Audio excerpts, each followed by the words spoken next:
They gave my brother the stage. I rewired the entire company, right there in front of them. Hi, I'm Natalie. For years, I worked behind the scenes of our family business, until I discovered they erased my name from everything I helped build. Have you ever been loyal to someone who pretended you didn't exist? Tell me in the comments. Have you ever had to take back what was already yours? Let me take you back to the moment I stopped being silent and started being seen. They said I was part of the legacy, but I was never part of the conversation. Dad used to tell me, "You don't need a title to lead," but I think now, he meant that for Zach, not for me. It was spring 2016. Charlotte was gently coming back to life after another wet southern winter. Dogwoods were blooming, pollen stuck to windshields like an unwanted guest, and I had just moved back home after graduating from Wharton. 3 degrees, 4 internships, and a heart full of half-formed dreams. I wasn't looking to take over the company, not yet. I just wanted to be seen. Monday morning came fast. I was the first to arrive at Velasquez Construction's main office, as usual. I took the side stairwell, the one no one used but me, and settled into the 5th-floor conference room with 2 folders, a backup USB, and a carefully crafted slide deck. My proposal was straightforward: reduce long-term financing exposure by restructuring legacy contracts. I'd stayed up most of the weekend modeling scenarios, double-checking risk ratios. As I set up, the office smelled like copier ink and lemon polish. It was a comforting smell. Familiar. My childhood was built on this scent, riding shotgun in Dad's pickup to job sites, holding my breath in the drywall aisles of Home Depot. The team trickled in. Dad, always 10 minutes early, nodded, then opened his leather-bound notepad. Mom came next, humming faintly, placing her coffee mug in its usual spot by the corner of the table. She wore a soft gray sweater and pearls, her default armor. Devin, our company strategist, slipped in quietly and offered me a small smile. Then Zach strolled in, late and loud, spinning his keys like a sitcom character. That was his way. Always has been. We began. Dad, seated at the head of the table, looked around and said, "Zach, why don't you start us off today?" I looked up, confused. Then I heard it. My pitch. Word for word. My ideas. My phrasing. Even the analogy I'd spent 10 minutes workshopping about efficiency layers hidden in legacy processes. It was like watching someone recite my diary in a stranger's voice. No one stopped him. No one asked where the data came from. He presented it like he'd conjured it from thin air. When he wrapped up, Dad leaned back, impressed. "Well done, son. That's the kind of thinking we need." Mom smiled and offered coffee. No one looked at me. Devin glanced up briefly, met my eyes. His face didn't change, but his gaze said everything. In the hallway afterward, he passed me without stopping, murmuring, "I know that was yours." That was all he said. That was all he needed to say. I didn't go back to my desk. I walked out, crossed the street, and sank into a seat by the window at Elm and Main, our neighborhood cafe. The place smelled like roasted beans and cinnamon scones. The barista, a woman named Jenna, handed me a mug without asking. "Turmeric chai latte, my usual." "You look like someone just ate your homework," she said gently.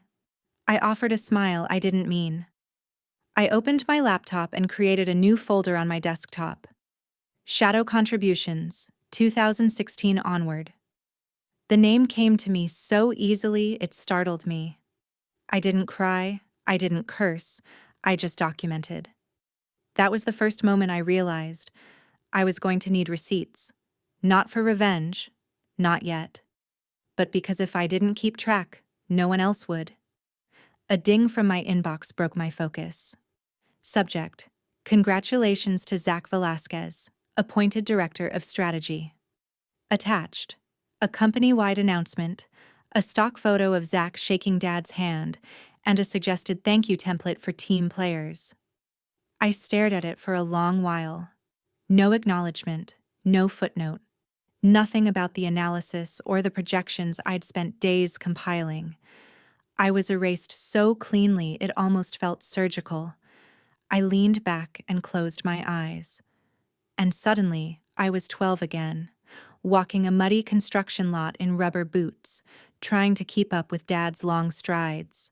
He handed me a rolled-up blueprint, smiled down, and said, "You see this? It's all about foundation. Get the base right, the rest will hold." I remember looking up at him like he was Moses parting drywall. Back then, I thought he meant me, that I was part of that foundation.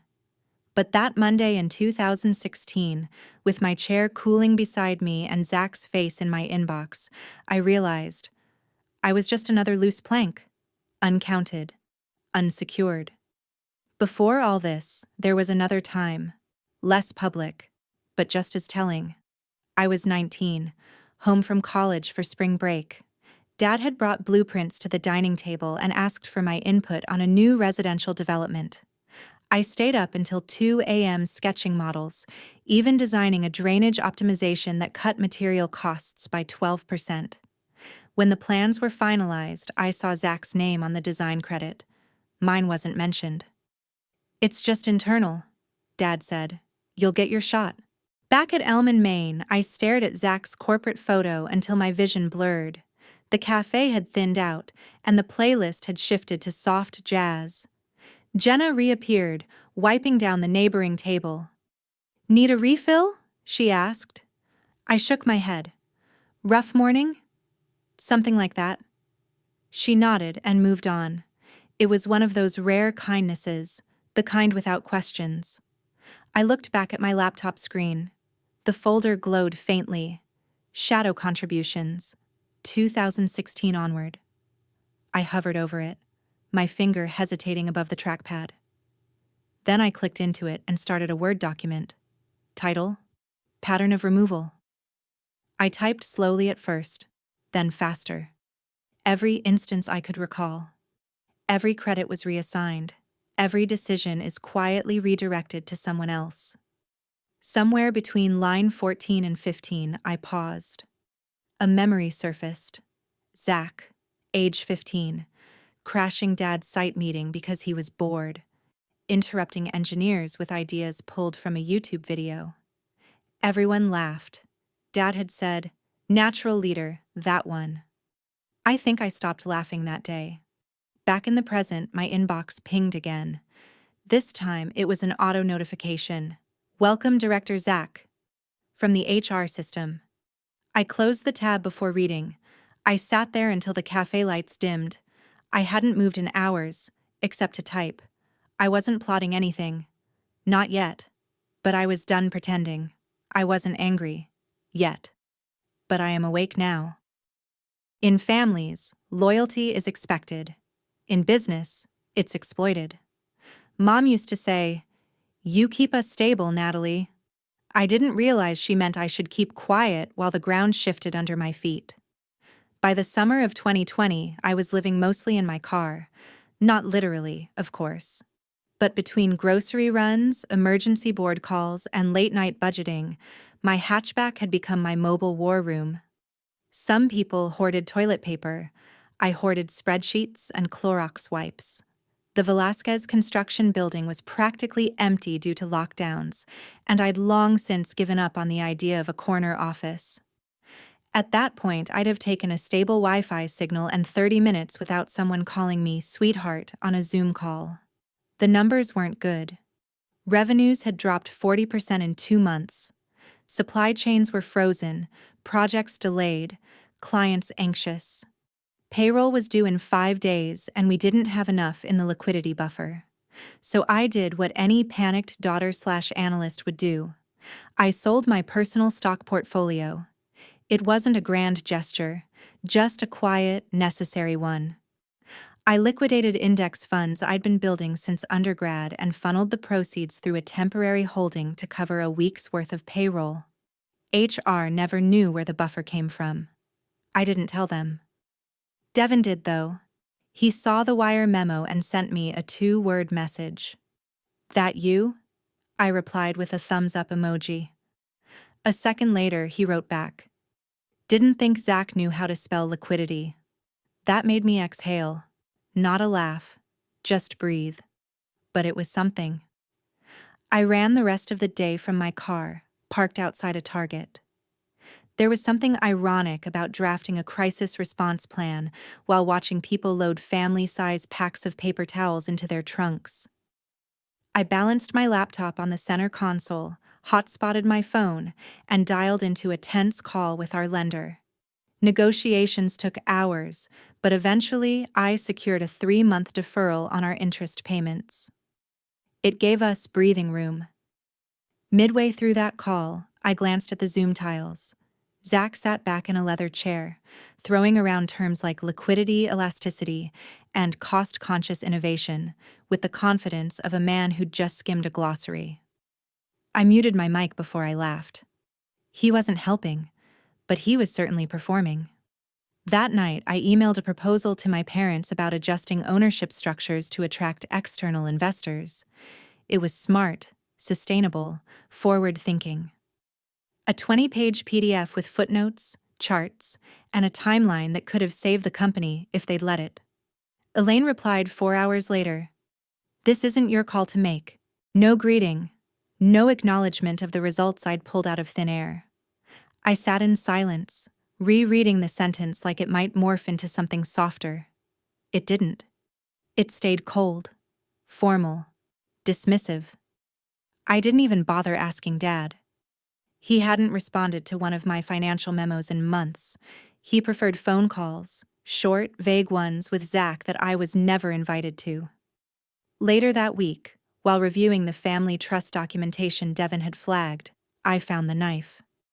My equity, everything I'd contributed since joining the company, had been rolled into a temporary trust structure. The fine print made it sound harmless, administrative, but the control of that trust? Fully under Dad. And the name successor? Zach. Not co-successor, not joint stake. Sole. I sat back in my chair, stunned. I checked the documents 3 times. There was no mention of me. None. I had poured 5 years into this company, missed birthdays, skipped vacations, held my breath while others got the praise. I didn't expect applause, but I expected to exist. There was a silence in that moment that felt louder than rage. Have you ever realized your silence was being used against you? Not respected, but erased? If that's ever been you, leave a comment number 7 below. Now let's keep going. I didn't scream. I didn't throw anything. Instead, I opened my laptop and started a new spreadsheet. Title: Contingency Evidence. Do not delete line by line. I began listing every instance of undocumented labor, uncredited decisions, and hidden capital. It was petty, maybe. But also, it felt like breathing again. Like proving, even just to myself, that I had been there, that I mattered. Somewhere between line 57 and 58, my phone buzzed. A text from Mom. "You could have said no nicely." It took me a second to realize what she meant. Zach's birthday dinner. I had forgotten, or maybe intentionally blocked it out. They had still gone ahead with it, apparently. Probably sat in the backyard under string lights, toasting him with paper cups and craft beer. Probably said things like, "He's a born leader," or "Always knew he'd be the one." I stared at the message. Then I deleted it. There was nothing left to say. Back on my screen, the spreadsheet glowed under the dim ceiling light. The rows were filling quickly. Years of oversight, tucked into cells and formulas. I kept typing. And then, I paused. I remembered something from when I was 16. A career day panel at school. I had asked Dad, "How do you know if you're building something that lasts?" He answered without looking up. "If it works when you're not around, it's solid." At the time, I thought he meant systems. Now I wondered if he meant sons. Outside, a siren passed. then quiet. It was late. I should have felt tired, but I didn't. Instead, I felt like I had just walked out of a house that had been burning for years, and only now realized how thick the smoke had become. When you're always in the wings, you forget what it feels like to stand in the light. Early fall in Charlotte feels like a trick. The mornings whisper autumn with a crisp breeze, but by noon, the heat returns like a bad habit. I sat outside the company headquarters, fingers tapping my thermos, watching a single brown leaf float to the ground. It was the kind of transitional season where everything pretended to change, without actually shifting. Inside, they were preparing for the annual Family Business Summit, the one weekend every October where investors, partners, and the extended Velasquez clan gathered for wine, speeches, and what Dad liked to call vision alignment. I'd helped coordinate the summit since 2017, but this year, my name wasn't on any of the agendas. I wasn't invited to the planning calls, not even a calendar placeholder. I found out through Devin. "You're not presenting?" he asked, looking up from his laptop. "But your quarterly projections were the foundation for the whole report." I shrugged. Apparently, Zach's taking the lead. Zach had been calling it his big moment. I'd heard him say it 3 times in one afternoon. To Mom, to Dad, and then again to the catering manager. He was planning a reveal, a rebranding campaign with new logos, a teaser video, and a keynote full of future promises. Meanwhile, the actual numbers, the stuff that made or broke those promises, had been built in my living room, over endless nights of coffee and code. At the rehearsal that Friday, I stood near the back, clicker in hand, waiting for my turn to run through my segment on projected growth in mixed-use development. But when I stepped forward, Zach walked up, smiled wide, and took the clicker out of my hand. "I'll cover this part," he said smoothly. "Flows better with the narrative." My fingers curled involuntarily. I opened my mouth to speak, but Mom was already nodding. "Good call," she said. "Let's keep the energy up." I walked out 10 minutes later and found myself pacing the parking lot, phone in hand. I called Devin. "They cut my section," I said flatly. There was a pause. "Natalie," he said gently, "they're not going to give you a seat. You have to take it." Later that evening, I knocked on Devin's office door. "Got a minute?" He looked up, then gestured to the chair across from him. "Always." I handed him a flash drive. "That's everything I've compiled, so far." He plugged it in without question. "There's more at home," I said. "Files, ledgers, emails. A decade's worth of invisible fingerprints." He leaned back. "Then it's time to make them visible." His words settled in the room like cement. That night, I dug out a box from my apartment closet. It had followed me through 3 moves and 2 breakups. Always sealed. Always in the corner. I opened it slowly. Inside, ownership ledgers, printed email threads, versions of financial memos that bore my handwriting but never my name. Contribution lists where I'd been marked supporting resource. Documents with track changes showing my ideas. Deleted, then reinserted by Zach. I sent a message to Mia. "Me, can you meet in person? Tomorrow? I'll bring proof." Mia, Tin Roof Bistro, noon, I'm buying. The next day, I arrived early and chose a booth near the window. Tin Roof hadn't changed. Same chalkboard specials. Same potted succulents collecting dust. Mia arrived 5 minutes late, dressed in charcoal slacks and a crisp blouse, laptop bag slung across her shoulder. "Still allergic to small talk?" I asked, sliding the box toward her. "Only when the stakes are high," she replied. We went through the documents one by one. She asked questions, took notes. Halfway through, she leaned back and said, "Legally? You've got a case?" "And emotionally?" I asked, half joking. She smiled, but it didn't reach her eyes. "Emotionally, you've got battle scars." "This box?" It's a map of every time they erased you. So now you have to decide, do you want to fight this quietly or publicly? I didn't answer right away. We ordered iced tea, talked about nothing for a few minutes. A birthday party at a nearby table sang "Happy Birthday" off-key. It gave me a moment to breathe. Later that evening, I drove to my childhood home. I hadn't been back in months, maybe a year. The house looked the same. Brick facade, azaleas trimmed neatly, wind chimes by the porch. I stood there for a moment before walking around the side gate, past the patio, up the stairs to the window that used to be mine. I didn't go in. I just looked. The wooden plaque with my name, Natalie, had been removed from the bedroom door. There was a faint outline where it used to be, but now the surface was bare, like it had never been there. Something settled in me. 2 days later, I filed formal paperwork as an 18.2% shareholder.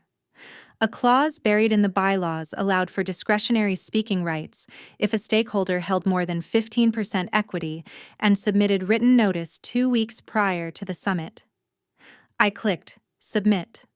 That same evening, Mia called. "They won't see it coming," she said. I nodded, heart racing. That's the point. They gave Zach the spotlight. I rewired the entire stage. The ballroom at the Dunhill Hotel had that polished chill I never liked. Over-conditioned air, napkins folded into water lilies, and the faint aroma of shrimp cocktail trying to cover up nerves. It was October in Charlotte, the kind of crisp that whispers change. But no one seemed ready for it. I arrived early, wearing Mom's gray-blue blazer, the one from 1999, the company's launch party. It had broad shoulders and slightly faded stitching on the cuffs, imperfections I'd grown fond of. She didn't say a word when she saw me, just nodded, distracted, as she passed me with a clipboard and the kind of smile you give a stranger in a grocery store aisle. Zach was already rehearsing with tech. His voice echoed through the room. Synergy, market growth, bold future. I watched him click through slides full of sweeping construction shots and big, hollow promises. Devin passed me quietly on the side, carrying 2 thumb drives. Mia sat near the back, sipping something clear and carbonated, tapping her fingers on a sealed legal folder. By 11:10, the ballroom was full. Shareholders, regional managers, some local press, even old Mr. Cotter from purchasing who always smelled like mint and ink toner. I stood behind the curtains, breathing through my stomach, one hand gripping the mic and the other brushing the lapel of the blazer like it was armor. Zach's keynote went off exactly as expected. Smooth, theatrical, vague. He spoke of strategic renewal and visionary alignment. He thanked Dad, nodded at Mom, and even dropped a joke about how Devin always made the coffee too strong. Laughter, polite applause. When he finished, the moderator stepped up and said, "And now, Natalie will help guide our Q&A session." That was my role. Not a speaker, not a strategist. Facilitator. I walked to the stage. My heels clicked too loud on the polished floor. I held the mic steady, ignoring the slight tremble in my fingertips. "Before we move to questions," I began, "I have a shareholder motion to present." The room stilled like someone had pulled the plug on a fountain. Heads turned. Dad leaned forward. Mom blinked once and looked at me like I'd said something in a foreign language.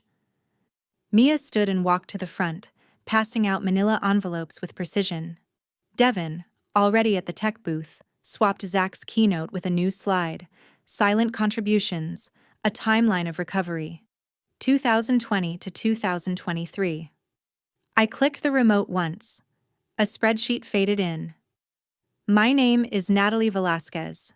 I currently hold an 18.2% ownership stake in Velasquez Construction, consolidated through silent trusts and active equity acquired over the last 7 years. Today, I am exercising my right under Clause 8.2.3 to propose an interim leadership review and emergency executive appointment. There was movement in the front row. Dad glanced at someone behind him. Elaine placed both hands on her lap and stared at her nails. Zach let out a soft, "What?" I took a breath. During the second quarter of 2020, I liquidated my private investment portfolio to sustain payroll for site teams C and E. In the third quarter, I renegotiated terms with Apex Lending. The documentation is here. A new slide appeared. Email chains, ledger entries, signed contracts. Real things. Uncelebrated things. I walked them through 3 years of spreadsheets, models, and buried memos. I pointed to capital reserves rebalanced under my strategy, letters of credit underwritten in my name, even the emergency grant we used to retain frontline contractors. All of it unnoticed, all of it mine.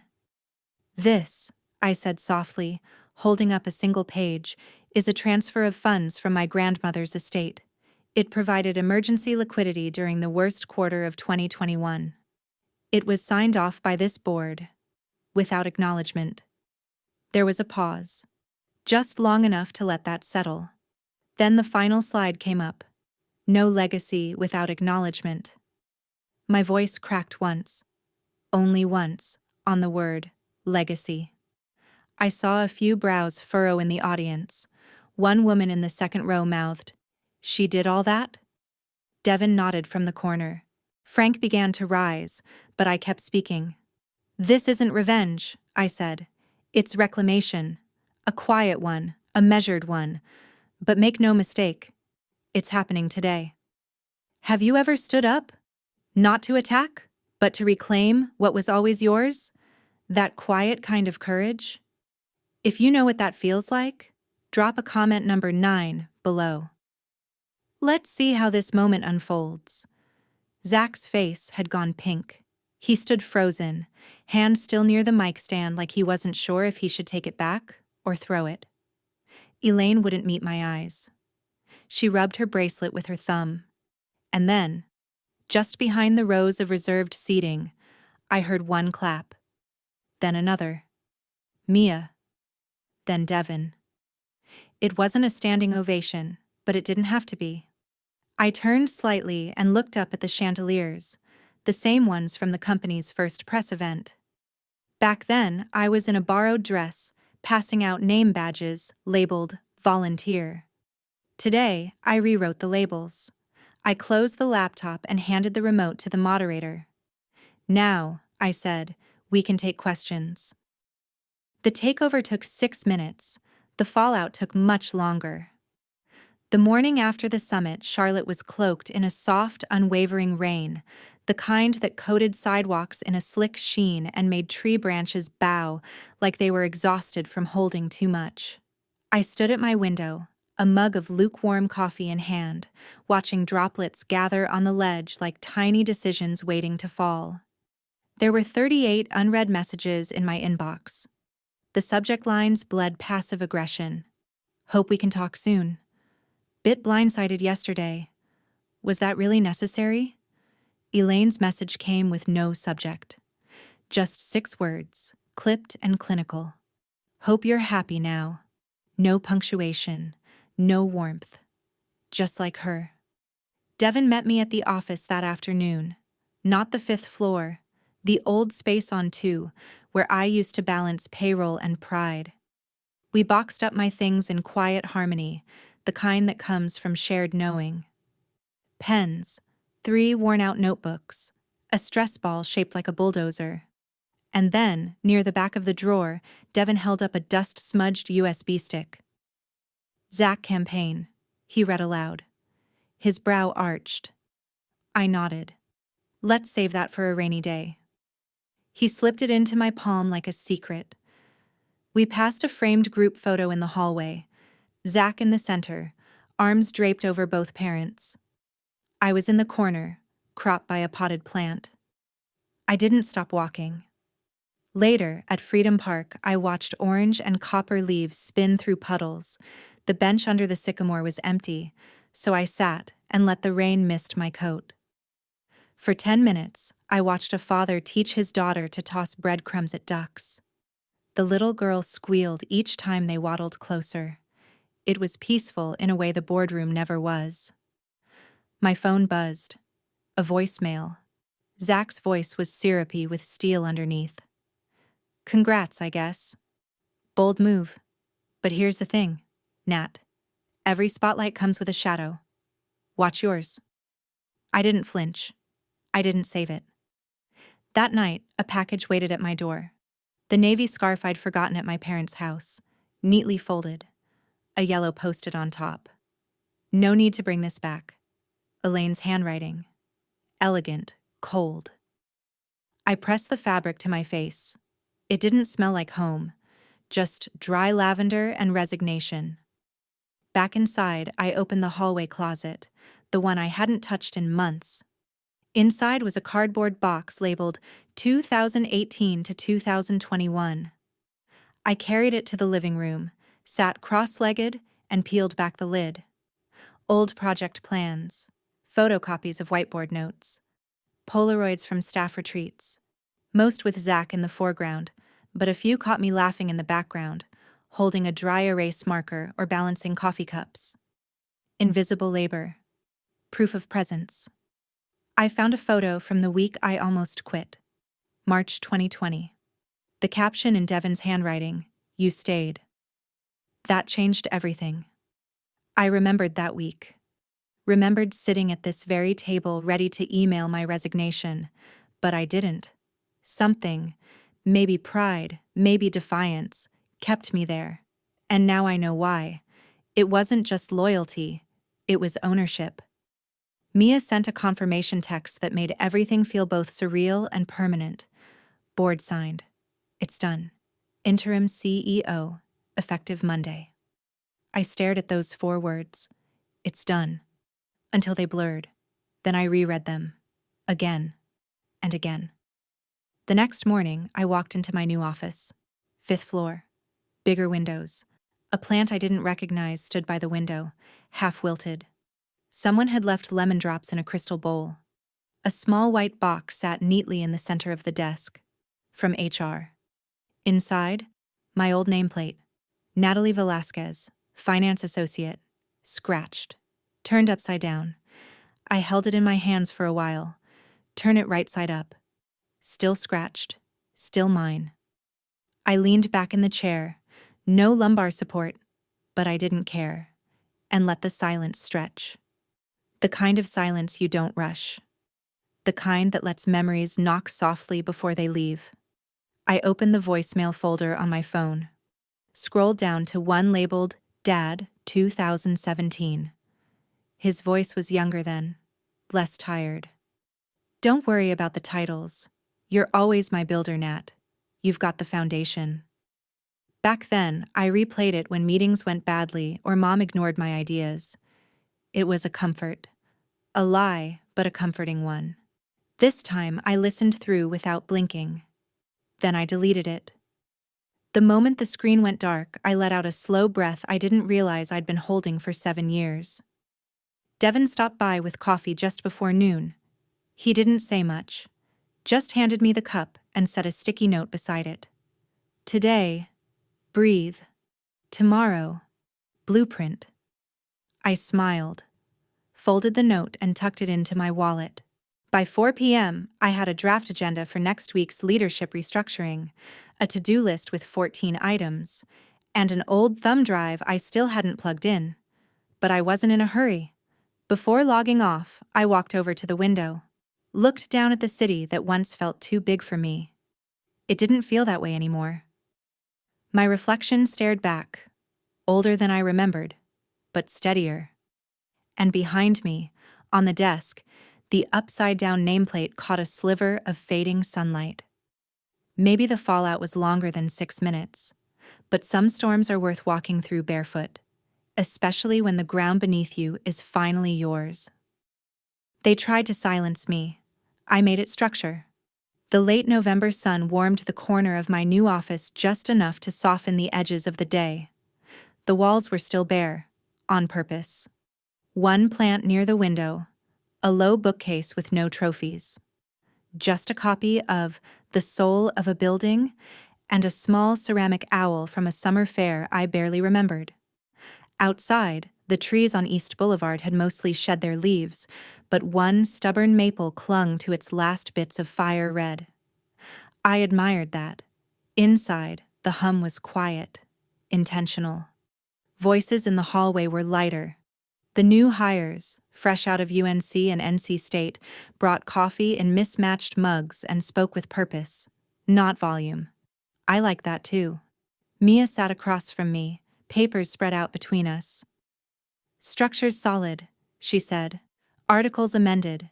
Emergency clause won't apply again unless a meteor hits the building. I chuckled. Or Zach launches another podcast. She smiled but didn't laugh. Permanent CEO vote is scheduled, Tuesday. I didn't blink. I'll be here. After she left, I took a walk around the floor. Devin was in the new strategy room, whiteboard half filled with arrows and boxes and a doodle of a very buff bulldozer labeled Progress. Don't erase that, I said, poking my head in. He winked. Wouldn't dream of it, boss. The title still felt new, not because I doubted I'd earned it, but because I no longer needed it to validate anything.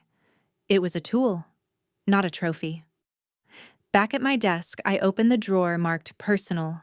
There, next to a mint tin and 2 old pens, was a photograph I hadn't touched in years. Me, maybe 11, grinning in an oversized hard hat, mud on my boots. Dad's hand on my shoulder. I remembered that day. We were visiting a site off Tryon Street, and I asked if I could hold the blueprint tube. Every building tells a story, he said then. I pinned the photo to the inside of the cabinet door. Not for sentiment. For structure. A marker. A foundation. That afternoon, I called a staff meeting. No podium, no slideshow, just a circle of chairs in the main conference room. We're starting a new division, I said. Community forward builds, ethical sourcing, low-cost housing initiatives. This isn't charity. It's smart architecture. Sustainable. Needed. Someone clapped. Then another. I didn't stop them. I looked at the young woman sitting nearest me. Kimberly, I thought her name was. She'd asked great questions during her interview. I want you leading the research team, I told her. Her eyes widened. You're ready. Her voice cracked when she said thank you. Mine used to, too. Later that week, Devin stopped by my office with 2 mugs of coffee. You still take it black, right? He asked. I nodded. Still trying to pretend I'm not tired. He chuckled. We're all pretending something. He looked around the office at the clean walls and the filtered light. This feels quieter, he said. It's supposed to, I replied. I wanted to build a place where quiet didn't mean powerless. On Thursday, the board voted unanimously. Permanent CEO. No celebration, just a single knock on the door from Mia and a signed confirmation letter slid across the desk. Congratulations, she said. They didn't even argue. Maybe they're tired, I replied. Or maybe they finally see who's been holding this thing up. Before she left, I asked, do you remember what you told me at Tin Roof? That you had a case? Number about the scars? And the map. She smiled. Still true, but now you're the cartographer. That night, I stayed late, filling the silence with progress. I reviewed grant applications for the new housing initiative, annotated a site proposal for a school rebuild, wrote feedback for Kimberly's team. When I finally packed up, the janitor, Mr. Collins, was polishing the windows in the hallway. I'd greeted him for years, even when no one else did. He paused, adjusted the mop bucket. "'Bout time someone earned that chair," he said. I didn't know what to say at first. Then I smiled. I plan to keep earning it. Downstairs, the parking lot was mostly empty, except for one figure leaning on a silver BMW. Zach. He didn't wave. just watched as I walked to my car, keys already in hand. We locked eyes for a beat, long enough for recognition, not regret.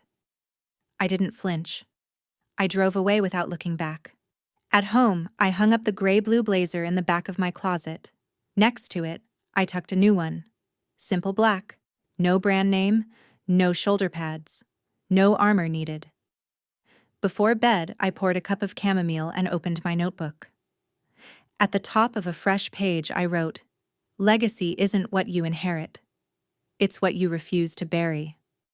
And just below it, in smaller letters, "If they ever wonder how I did it, I'll tell them. I never stopped building." The office light was softer now, not just on the walls, but in me. I no longer needed their approval to feel grounded. I had claimed that space for myself. Sometimes families forget to listen to the quiet ones, but silence doesn't mean absence. It often means strength waiting for the right moment. In life, you don't always need to raise your voice to raise the foundation. If this story touched something in you, I'd love to hear what it stirred. And if you'd like to join me for more journeys like this, feel free to follow the channel. Thank you for listening. See you in the next story.